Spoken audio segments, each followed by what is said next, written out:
നമസ്കാരം. BARC rate ഉയർത്തുക എന്നതാണ് ഇന്നിന്റെ കാലത്തെ ജേർണലിസം എന്ന് പറയാതെ വയ്യ. ഓരോ കാലഘട്ടത്തിലും ജേർണലിസത്തിന്റെ സ്വഭാവങ്ങൾ മാറി മാറി വരികയാണ്. ബാർക്ക് റേറ്റ് ഉയർത്താൻ എന്തും ഏതുമൊക്കെ വാർത്തയാക്കുന്ന ഒരു യുദ്ധം നമ്മളിപ്പോൾ മാധ്യമങ്ങളിൽ കാണുന്നുണ്ട്. ഇപ്പോ 29ാമത്തെ ആഴ്ചയിലെ ബാർക്ക് റേറ്റ് വന്നിരിക്കുകയാണ്. കഴിഞ്ഞ ബാർക്ക് റേറ്റിൽ റിപ്പോർട്ടർ ചാനൽ, ഒന്നാമത് നിന്ന റിപ്പോർട്ടർ ചാനൽ 3ാം സ്ഥാനത്തേക്ക് കൂപ്പുകുത്തുന്ന കാഴ്ചയൊക്കെ നമ്മൾ കണ്ടിരുന്നു. റിപ്പോർട്ടർ ചാനൽ എന്ന് പറയുന്ന ചാനലിനെതിരെ വലിയ രീതിയിലുള്ള ഹേറ്റ് ക്യാമ്പയിനും ആ ചാനലിനെ തകർക്കാനുള്ള പല രീതിയിലുള്ള ശ്രമങ്ങളും ഒക്കെ കോൺഗ്രസിന്റെയും BJP-യുടെ ഒക്കെ ഭാഗത്തുനിന്ന് പലപ്പോഴും നടത്തുന്നതായിട്ടൊക്കെ എനിക്ക് അനുഭവപ്പെട്ടിട്ടുണ്ട്. അതെന്തുകൊണ്ടാണ് എന്ന് ചോദിച്ചാൽ വേറൊന്നുമല്ല, ഇപ്പോൾ നിലവിലുള്ള മാധ്യമങ്ങളിൽ ഏറ്റവും നല്ല രീതിയിൽ ഒരു വാർത്തയും ചോർന്നു പോകാതെ റിപ്പോർട്ട് ചെയ്യുന്ന ഒരു മാധ്യമം അത് റിപ്പോർട്ടർ ചാനലാണെന്ന് പറയാതെ വയ്യ. ബാർക്ക് റേറ്റ് ഉയർത്താനാണെങ്കിൽ പോലും അവർ എല്ലാ വാർത്തകളും പ്രേക്ഷകരുടെ ഇടയിലേക്ക് എത്തിക്കുന്നു എന്നത് വസ്തുതയാണ്.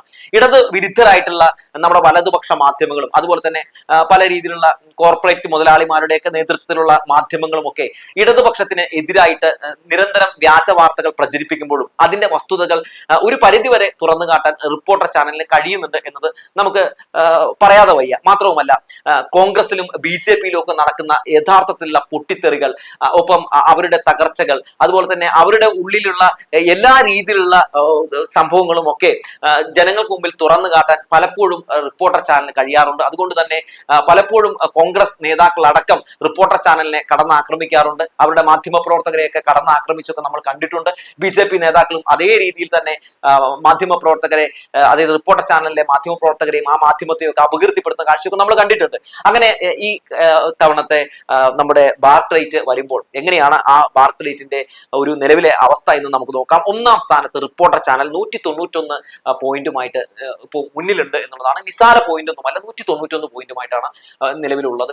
എങ്ങനെയാണ് ഈ പെട്ടെന്ന് ഈ ഒരു ബാർക്ക് റേറ്റ് ഉയർന്നതെന്ന് ചോദിച്ചിട്ടുണ്ടെങ്കിൽ, VS അച്യുതാനന്ദന്റെ വിയോഗവുമായി ബന്ധപ്പെട്ട് നടന്ന ആ വിലാപയാത്രയൊക്കെ റിപ്പോർട്ട് ചെയ്തപ്പോൾ ഏറ്റവും കൂടുതൽ ആളുകൾ ആ വാർത്ത കണ്ടത് റിപ്പോർട്ടർ ചാനലിലൂടെ ആയിരുന്നു എന്ന വസ്തുത നമ്മൾ ഇതിലൂടെ മനസ്സിലാക്കുകയാണ്. കാരണം ഒരു ജനകീയനായ ഒരു നേതാവ് അന്തരിക്കുമ്പോൾ സ്വാഭാവികമായും ആ വാർത്ത ഏത് രീതിയിൽ റിപ്പോർട്ട് ചെയ്യണം, എങ്ങനെ റിപ്പോർട്ട് ചെയ്യണം എന്നതിനുള്ള ഒരു മാതൃക കൂടിയായിരുന്നു റിപ്പോർട്ടർ ചാനലിലെ ആ വിലാപ യാത്രയും. അതുപോലെ തന്നെ VS-നെ കുറിച്ച് VS ആരായിരുന്നു എന്നതിനെ പറ്റിയൊക്കെ പറഞ്ഞ് വളരെ വിശദമായി തന്നെ പറഞ്ഞ് റിപ്പോർട്ട് ചെയ്ത അവരുടെ ആ ഒരു വാർത്താ അവതരണ ശൈലി.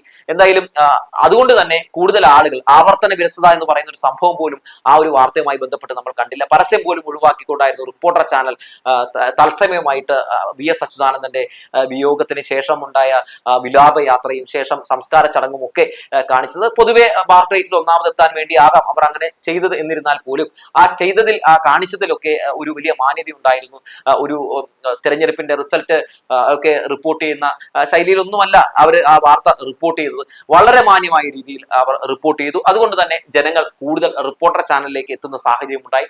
മാത്രവുമല്ല, റിപ്പോർട്ടർ ചാനലിൽ പല രീതിയിലുള്ള എക്സ്ക്ലൂസീവ് വാർത്തകളൊക്കെ ഇത്തവണ പുറത്തു വരുന്ന കാഴ്ചകളൊക്കെ നമ്മൾ കണ്ടു. എക്സ്ക്ലൂസീവ് വാർത്തകൾ എന്ന് പറഞ്ഞിട്ടുണ്ടെങ്കിൽ അതൊക്കെ കോൺഗ്രസിനും അതുപോലെ തന്നെ BJP-ക്കും ഒക്കെ ക്ഷീണം ചെയ്യുന്ന പല വാർത്തകളായിരുന്നു. അതുകൊണ്ട് തന്നെ BJP-യും കോൺഗ്രസും ഒക്കെ പരസ്യമായിട്ട് വെല്ലുവിളിച്ചുകൊണ്ട് രംഗത്തേക്ക് വരുന്ന സാഹചര്യം ഉണ്ടായി. മാത്രമല്ല, റിപ്പോർട്ടർ ചാനലിലെ സ്വാധീനം അത് നഷ്ടപ്പെടുത്തുന്നതിന് വേണ്ടി ഉമ്മൻചാണ്ടിയെ അരുൺകുമാർ അധിക്ഷേപിച്ചു എന്ന് പറഞ്ഞ ഒരു ഹേറ്റ് ക്യാമ്പയിൻ കൂടി സ്റ്റാർട്ട് ചെയ്തു. എന്നാൽ ആ ഉമ്മൻചാണ്ടിയെ അരുൺകുമാർ ആക്ഷേപിച്ചിട്ടില്ല എന്ന വസ്തുത ജനങ്ങൾ തിരിച്ചറിഞ്ഞപ്പോൾ റിപ്പോർട്ടർ ചാനലിനെ തകർക്കാൻ വേണ്ടിയുള്ള ശ്രമമാണ് കോൺഗ്രസ് നേതാക്കളുടെ ഭാഗത്തുനിന്ന് ഉണ്ടായത് എന്ന കാര്യം കൂടി പുറത്തു വന്നു. VD സതീശൻ അടക്കമുള്ള ആളുകളൊക്കെ റിപ്പോർട്ടർ ചാനലിനെതിരെ രംഗത്തേക്ക് വരുന്ന കാഴ്ചകൾ കണ്ടു. അവസാനം അത് ഒരു ഉണ്ടയില്ല വെടിയായിരുന്നുവെന്നും റിപ്പോർട്ടർ ചാനൽ എന്ന് പറയുന്ന ആ മാധ്യമം പറയുന്ന സത്യങ്ങൾ അത് ജനങ്ങൾ കേൾക്കാതിരിക്കാൻ വേണ്ടിയുള്ള പുതിയ ഉടായ്പാണെന്ന് എന്നുള്ള കാര്യങ്ങളൊക്കെ ജനങ്ങൾ മനസ്സിലാക്കി. ശേഷം ഇപ്പോൾ അത് റിപ്പോർട്ടർ ചാനലിന് വലിയ നേട്ടമായിട്ട് മാറുന്ന കാഴ്ച. റിപ്പോർട്ടർ ചാനൽ 191 എന്ന ഒരു നമ്പറിലേക്ക് മാറിയിരിക്കുന്നു. ഉണ്ണി ബാലകൃഷ്ണൻ പോയാൽ പിന്നെ റിപ്പോർട്ടർ ചാനൽ തകർന്നു വീഴും എന്നൊക്കെ റിപ്പോർട്ടർ വിരുദ്ധരായിട്ടുള്ള ചില ആളുകൾ, ചില ഓൺലൈൻ മീഡിയാസ് ഒക്കെ റിപ്പോർട്ട് ചെയ്യുന്ന കാഴ്ചയൊക്കെ നമ്മൾ കണ്ടിരുന്നു. എന്നാൽ ഉണ്ണി ബാലകൃഷ്ണൻ പോയാലും ഇവിടെ ഒരു കുഴപ്പവുമില്ല എന്ന് തെളിയിക്കുന്ന കാഴ്ചയാണ് കണ്ടത്. 191 പോയിന്റുമായി റിപ്പോർട്ടർ ചാനൽ ഒന്നാമതെത്തുമ്പോൾ രാജീവ് ചന്ദ്രശേഖറിന്റെ ഏഷ്യാനെറ്റ് ചാനൽ 153 എന്ന് പറയുന്ന ഒരു പോയിന്റിലേക്ക് 2ാം സ്ഥാനത്തേക്ക് വലിയ ഇടിവ് സംഭവിച്ചുകൊണ്ട് വീണിരിക്കുന്നു എന്നുള്ളതാണ്. ഉണ്ണി ബാലകൃഷ്ണൻ വന്നിട്ടുണ്ടെങ്കിൽ ഏഷ്യാനെറ്റ് എന്തോ 1ാം സ്ഥാനത്തേക്ക് പോകും എന്ന രീതിയിലുള്ള ചില സംസാരങ്ങളൊക്കെ ഉണ്ടായിരുന്നു. ഉണ്ണി ബാലകൃഷ്ണൻ അല്ല, വേറെ ഏത് ബാലകൃഷ്ണൻ വന്നാലും ഒരു കാര്യവുമില്ല എന്ന് ഇവിടെ നമുക്ക് മനസ്സിലാക്കാൻ സാധിക്കുകയാണ്. മാത്രമല്ല, ഏഷ്യാനെറ്റ് ചാനലിന്റെ ആ ഒരു ഇടിവ് നമ്മൾ ഒരുപാട് കാണിക്കുന്നുണ്ട്. ഏഷ്യാനെറ്റിന്റെ BJP പ്രേമം നമ്മൾ പറയേണ്ട കാര്യമൊന്നുമില്ല. BJP-യോട് ഇവർ കാണിക്കുന്ന വിധേയത്വം, പ്രേമം, മുതലാളി BJP-കാരനായതുകൊണ്ടും BJP അധ്യക്ഷനായതുകൊണ്ടൊക്കെ ആയിരിക്കാം. എന്തായാലും ആ സാധനം, ആ ഒരു രാഷ്ട്രീയം കടത്തിൽ നടത്താൻ വേണ്ടി ഇവർ നടത്തിക്കൊണ്ടിരിക്കുന്ന ശ്രമങ്ങളൊക്കെ ജനങ്ങൾ വെറുക്കുന്നു എന്നുള്ളതാണ്. റിപ്പോർട്ടർ ചാനലിലേക്ക് ജനങ്ങൾ ഒഴുകുമ്പോൾ ഏഷ്യാനെറ്റ് ചാനലിനെ ചവിട്ടിയ ആളുകൾ പുറത്തേക്ക്, അതായത് താഴത്തേക്ക് ബാക്ക് റേറ്റിൽ ചവിട്ടി താഴ്ത്തുന്ന കാഴ്ചയാണ് നമ്മൾ കണ്ടുകൊണ്ടിരിക്കുന്നത്.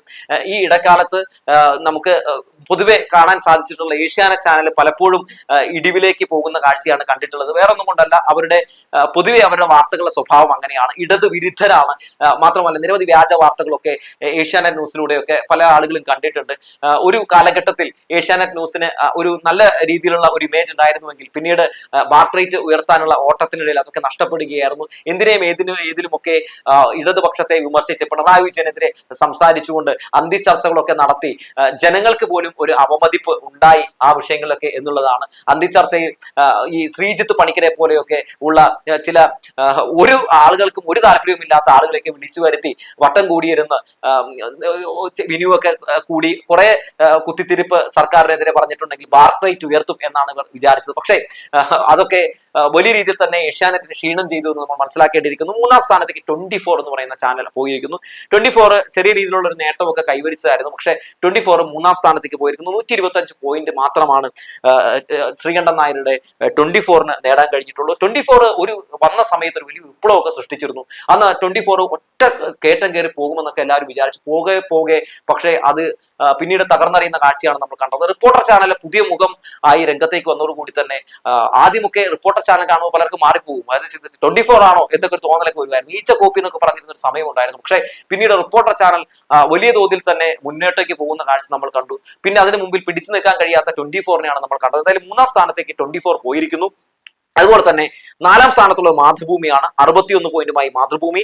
5-ാം സ്ഥാനത്ത് മനോരമ 58 പോയിന്റുമായിട്ട് മനോരമ 5-ാം സ്ഥാനത്താണ്. മനോരമ പുതിയ രൂപത്തിലും ഭാവത്തിലും ഒക്കെ കോൺഗ്രസ് രാഷ്ട്രീയം പറയാൻ വേണ്ടി രംഗത്തേക്ക് വന്നു. പക്ഷെ എന്ത് പറയാനാണ്, ജനങ്ങൾ വലതുപക്ഷ മാധ്യമങ്ങളെയൊക്കെ ചവിട്ടി പിന്നിലാക്കുന്ന കാഴ്ചയാണ് നമ്മൾ കണ്ടുകൊണ്ടിരിക്കുന്നത്. മലയാള മനോരമയും മാതൃഭൂമിയും ഒക്കെ പഠിച്ച പണി 18 നോക്കിയിട്ടും അവർക്ക് 1-ാം സ്ഥാനത്തേക്കോ 2-ാം സ്ഥാനത്തേക്കോ 3-ാം സ്ഥാനത്തേക്ക് എത്താൻ പറ്റുന്നില്ല എന്നത് എടുത്തു പറയേണ്ട ഒരു കാര്യമാണ്. പിന്നീട് 6-ാം സ്ഥാനത്ത് കൈരളി ന്യൂസ് ആണ് 42 പോയിന്റുമായിട്ടുള്ളത്. 7-ാം സ്ഥാനത്ത് ന്യൂസ് മലയാളം 24/7 33 പോയിന്റുമായിട്ട് നമുക്ക് കാണാൻ സാധിക്കുന്നുണ്ട്. 8-ാം സ്ഥാനത്ത് ന്യൂസ് 80 കേരളയാണ്, 19 പോയിന്റ് മാത്രമേ ഉള്ളൂ. 9-ാം സ്ഥാനത്ത് മീഡിയ 1 ആണ്, 13 പോയിന്റ് മാത്രമേ ഉള്ളൂ. 10-ാം സ്ഥാനത്ത് ജനം ചാനലാണ്, 0 പോയിന്റ് ആണ് നമുക്ക് ഇതിൽ കാണാൻ സാധിക്കുന്നത്. അതായത് ഇവിടെ നമുക്ക് കാണാൻ സാധിക്കുന്നത് ഇപ്പൊ ന്യൂസ് മലയാളം 24/7 കൈരളി ഇവർക്കൊക്കെ ഒരു നേട്ടം നമുക്ക് ഇവിടെ കാണാൻ സാധിക്കുന്നുണ്ട്. എന്നാൽ ജനം ചാനൽ, ജമാഅത്ത് ഇസ്ലാമിയുടെ മീഡിയ 1 അത്തരത്തിലുള്ള ചാനലുകളെയൊക്കെ, അതുപോലെ തന്നെ വലതുപക്ഷ മാധ്യമങ്ങൾ ഇവരെയൊക്കെ ചവിട്ടി പിന്നിലാക്കുന്ന, ജനങ്ങൾക്ക് കാണാൻ ഒട്ടും താല്പര്യമില്ലാത്ത അവസ്ഥയിലേക്ക് മാറുന്ന കാഴ്ചയൊക്കെ നമ്മൾ കണ്ടുകൊണ്ടിരിക്കുന്നുണ്ട്.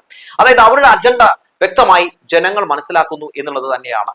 അവരുടെ അജണ്ടയെ ജനങ്ങൾ ചവിട്ടി കണ്ടം വഴി ഓടിക്കുന്നു എന്നതാണ് നമുക്ക് ഇതിൽ നിന്ന് മനസ്സിലാക്കാൻ സാധിക്കുന്നത്. എന്തായാലും റിപ്പോർട്ടർ ചാനലിന്റെ ഈ ഒരു മുന്നേറ്റം അത് അവർ പോരാടി നേടിയ ഒരു വിജയമാണെന്ന് പറയാതെ വയ്യ. എല്ലാവിധം അഭിനന്ദനങ്ങളും എന്തായാലും റിപ്പോർട്ടർ ചാനൽ അർഹിക്കുന്നുണ്ട്. റിപ്പോർട്ടർ ചാനലിലെ എല്ലാ വാർത്തകളോടും നമുക്ക് ഒരേ സമീപനമൊന്നുമല്ല. റിപ്പോർട്ടർ ചാനൽ ബാർക്ക് റേറ്റ് ഉയർത്താൻ വേണ്ടി കാണിച്ചു കൂട്ടുന്ന എല്ലാ കാട്ടിക്കൂട്ടലുകൾക്കും നമുക്ക് കൈയടിക്കാനൊന്നും പറ്റില്ല. ഒരുപാട് പല രീതിയിലൊക്കെ റിപ്പോർട്ടർ ചാനലിനെ വിമർശിച്ചിട്ടുള്ള ഒരാൾ കൂടിയാണ് ഞാൻ. പക്ഷേ അവർ ബാർക്ക് റേറ്റിൽ ഇത്തവണ ഒന്നാമത് എത്തിയത് വളരെ മാന്യമായ രീതിയിലാണ്. മറ്റുള്ള ചാനലുകൾ കടത്തിവെട്ടി അവർ രംഗത്തേക്ക് എത്തുമ്പോൾ അവർ ഒരു പരിധി വരെയൊക്കെ കുറച്ച് മാന്യത മാധ്യമ രംഗത്ത് അവർ ഉണ്ടാക്കിയെടുക്കുന്നുണ്ട്. അവർ അത് പുലർത്തുന്നുണ്ട് എന്നത് പറയാതെ വയ്യ.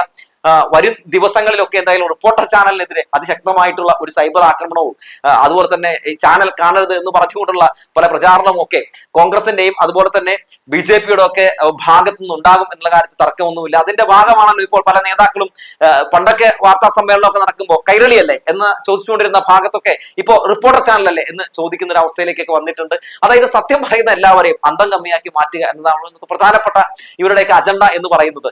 ഇതിവിടെ നമ്മൾ മനസ്സിലാക്കേണ്ട ഒരു കാര്യമുണ്ട്. റിപ്പോർട്ടർ ചാനൽ എന്ന് പറഞ്ഞ ചാനൽ ഒരു കൈരളി ചാനലാണെന്ന രീതിയിലൊക്കെ പലരും ഒക്കെ പറയുന്നുണ്ട്. അത് കൈരളി ചാനലായിട്ടൊന്നും എനിക്ക് തോന്നിയിട്ടില്ല. കാരണം അവരെല്ലാ ഈ പറയുന്ന പോലെ കാര്യങ്ങളെയും പറ്റിയൊക്കെ സംസാരിക്കാറുണ്ട്. ഇടതുപക്ഷത്തിനെ വലിയ തോതിൽ തന്നെ വിമർശിച്ചുകൊണ്ട് വാർത്തകൾ ചെയ്യാറുണ്ട്. എന്തിന് ഇടതുപക്ഷത്തിനെതിരെ ഒരുപാട് വ്യാജ വാർത്തകൾ ചെയ്തിട്ടുള്ള ഒരു ചാനൽ കൂടിയാണ്.